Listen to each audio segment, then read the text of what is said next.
शक्तिपात से पल मात्र में हुआ कायाकल्प।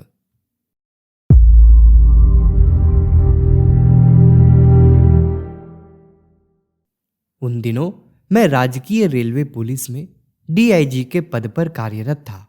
मेरे कई मित्रों ने पूज्य गुरुदेव के बहुआयामी व्यक्तित्व के विषय में इतना कुछ कहा कि हरिद्वार जाकर उनसे मिलने की इच्छा जाग उठी। इसलिए जब यूपी पुलिस के साथ सहयोग बैठक के क्रम में हरिद्वार का कार्यक्रम बना तो मन ललक उठा। कुछ ही देर के लिए सही समय मिल जाता तो उनसे भी मिल लेता। सहयोग बैठक के व्यस्त कार्यक्रमों के कारण शांतिकुंज जाने का समय निकल पाएगा, इसमें कुछ संदेह सा लग रहा था। फिर भी मैंने उत्तर प्रदेश के संबंधित अधिकारी से अनुरोध किया कि मेरी शांतिकुंज जाने की प्रबल इच्छा है, अतः वहां जाने के लिए मुझे थोड़े समय का अवकाश दिया जाए। निर्धारित कार्यक्रम के अनुसार बैठक के बीच में 2 घंटे का अवकाश था। उतना ही समय मिल पाया। अनुमति मिल जाने से मुझे काफी खुशी हुई। मैं इतने से ही खुश हो रहा था कि भागते दौड़ते ही सही आचार्य श्री के दर्शन तो कर लूंगा। क्या पता फिर कभी बाद में मौका मिले या नहीं। शांतिकुंज पहुंचा तो पता चला कि गुरुदेव सूक्ष्मीकरण साधना में है। अब वे किसी से मिलते जुलते नहीं हैं। वंदनिया माताजी, शैल जीजी, डॉक्टर साहब, इन तीनों के अलावा और कोई मिल नहीं सकता। यह जानकर बड़ी निराशा हुई। इतने दिनों से सोच रखा था, लेकिन यहां आकर भी दर्शन नहीं हुए। अपने आप पर बहुत कोफ्त हुई। चाहता तो कभी खुद ही कार्यक्रम बनाकर आ सकता था। किसी ने कहा माताजी से मिल लीजिए, अब तो सारी शक्तियां उन्हीं के पास हैं। मन में एक उम्मीद बंधी, माताजी के पास जाकर उनसे प्रार्थना करूंगा, शायद दर्शन हो ही जाएं। माताजी से मिला। विगलित स्वर में उनसे विनती की, एक बार आचार्य श्री से मिलवा दें, बड़ी उम्मीद लेकर आया हूं। माताजी ने आंखें मूंद लीं। कुछ देर मौन रही, फिर उठकर अंदर चली गई।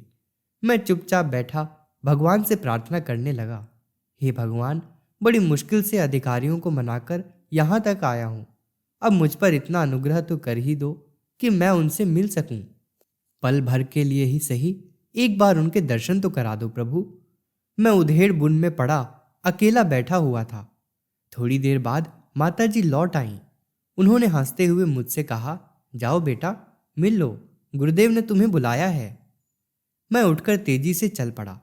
जिस कमरे में गुरुदेव बैठे थे उसके अंदर जाते ही तेज प्रकाश से आंखें चकाचौंध हो गईं। पूरा कमरा एक अलौकिक प्रकाश से भरा था। थोड़ी देर में आंखें उस प्रकाश की अभ्यस्त हुईं तो कमरे में फर्श से लेकर छत तक फैले उस प्रकाश के बीच मुझे पूज्य गुरुदेव दिखे। उनके अंग अंग में प्रकाश प्रस्फुटित हो रहा था। मैंने उनकी ओर देखा, लेकिन क्षण भर के लिए भी उनसे आंखें नहीं मिला सका। मैंने महसूस किया कि उनकी आंखों से दिव्य प्रकाश की किरणें निकलकर मेरे अंदर प्रविष्ट हो रही हैं। इस प्रक्रिया के प्रारंभिक क्षण तो असहनीय से थे, किंतु शनैः शनैः वह प्रकाश मेरे संपूर्ण शरीर के लिए सहनीय होने लगा। अब मैं पूज्य गुरुदेव को आसानी से देख पा रहा था। वे शांत प्रफुल्लित बैठे थे। वे मेरी ओर गहरी नजरों से देखकर मुस्कुराए। फिर उन्होंने कहा, यह दिव्य प्रकाश तुम्हारे लिए अभेद्य रक्षा कवच का काम करेगा। सत्य और न्याय की रक्षा के लिए तुम जो चाहोगे वही होगा। अब कोई तुम्हारा कुछ नहीं बिगाड़ सकता। मेरा आशीर्वाद तुम्हारे साथ है। और सचमुच हुआ भी ऐसा ही।